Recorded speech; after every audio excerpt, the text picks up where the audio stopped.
E aí, pessoal, tudo bem? Estamos começando mais uma aula aqui no canal do Fogaço Conhecimentos. Eu sou o Rafael e vamos lá com mais uma aula de Direito Administrativo. Vamos tratar sobre os órgãos públicos hoje. E vamos lá definir o que é órgão público.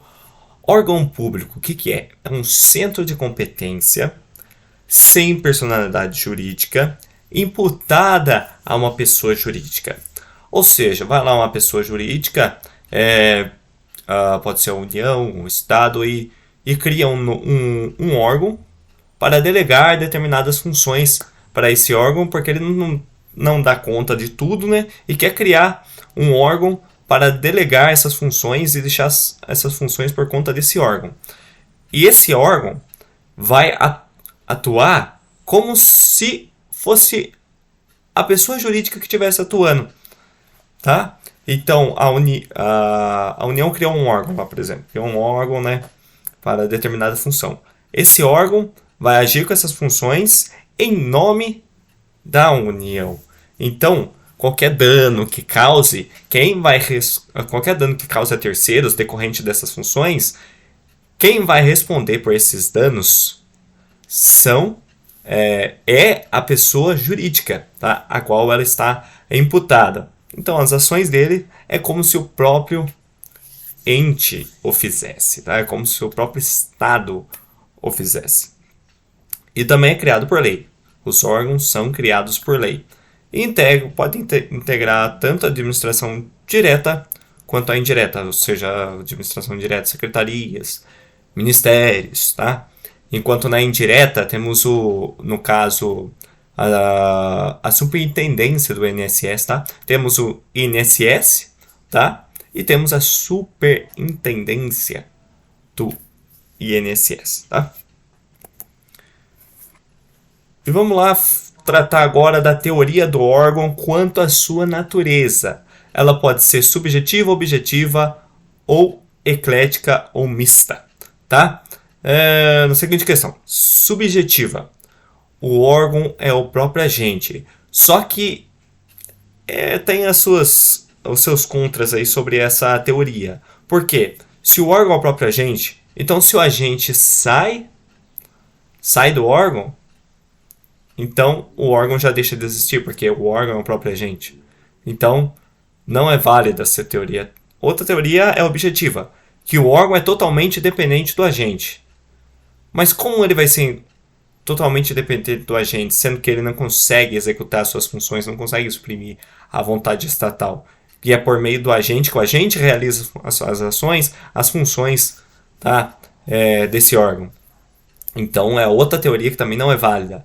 A teoria mais válida é a eclética ou mista, que é o órgão é sim diferente do agente, tá? O órgão é diferente do agente, mas sem ele não tem como exprimir a vontade estatal. Ele é diferente, mas precisa dele para executar suas funções, para exprimir a vontade estatal.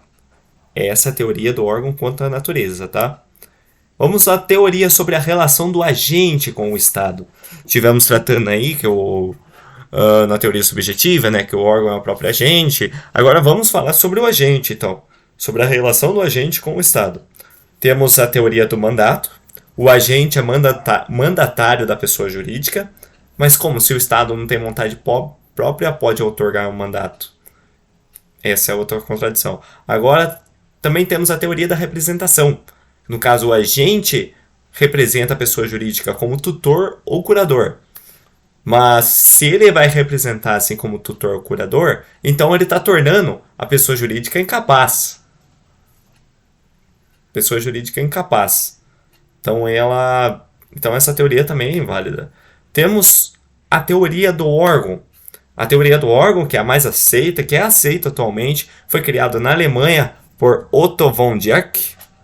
A teoria do órgão é a seguinte: a pessoa jurídica se manifesta por meio de seus órgãos. As ações do agente é como se o próprio Estado o fizesse. É como estávamos definindo o conceito de órgão aí no começo do vídeo, tá? A PJ, a pessoa jurídica, vai se manifestar por meio dos seus órgãos, e as ações o órgão fazer é como se o próprio Estado estivesse agindo, tá?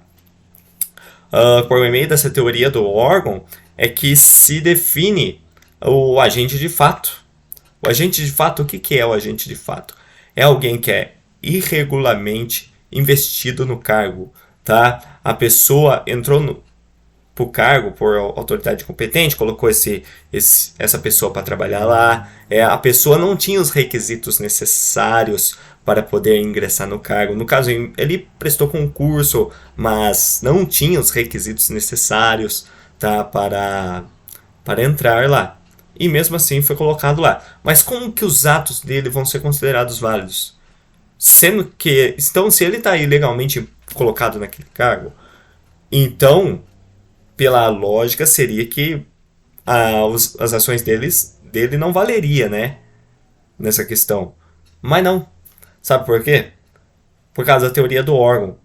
Então, tudo que o agente faz, tudo que as ações do agente, é como se o Estado estivesse agindo, e não o agente.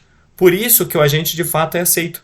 Mas, porém, não pode conter outros vícios. Se tem outros vícios, há outras ilegalidades além dessa, que é ele ser irregularmente colocado no cargo, então, se não tem mais isso, então é considerado válido, porque é como se o Estado estivesse agindo, e não o agente, tá? Porque quem vai responder por danos causados por esse agente é a administração, que vai levar um nome, né?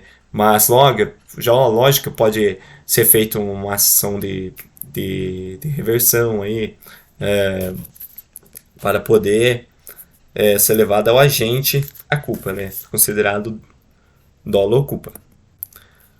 Temos também agora a classificação dos órgãos quanto à posição estatal. Temos os órgãos independentes, que são os mais altos. Teremos um exemplo da pirâmide aqui.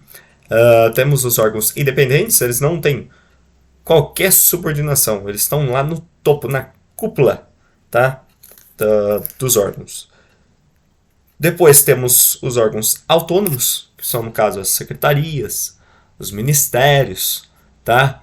Temos os órgãos superiores, que são aqueles de direção específica, sem autonomia administrativa e financeira, tá?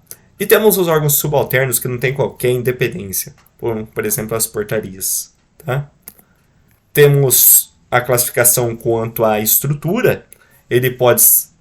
Os órgãos podem ser simples, sem subdivisão interna, então não tem outros órgãos dentro dele. E temos a complexa, que no caso tem outros órgãos a quais ele foi dividido, outros órgãos menores. Temos, então, um exemplo aqui. Temos a Presidência da República, aí temos o Ministério da Justiça, e dentro do Ministério da Justiça ainda temos o DPF, que é o Departamento da Polícia Federal. Esse é um exemplo de subdivisão, né, na questão dos órgãos, tá? Temos a classificação quanto à composição, podem ser singulares ou colegiadas ou coletivas. As singulares só possuem um agente, que no caso, a Presidência da República, só temos um agente, que é o presidente. E as colegiadas ou coletivos contêm mais de um agente, como os tribunais, tá? Então, esses foram os conceitos sobre órgãos públicos, tá? Mais uma aula de direito administrativo aí. Espero que vocês tenham gostado. Vamos continuar essa série de vídeos aqui explicando os conceitos do direito administrativo, tá? Acompanhe o canal aí, se inscreve, deixe seu gostei, tá? Compartilhe com os amigos e estudem. Muito obrigado. Falou!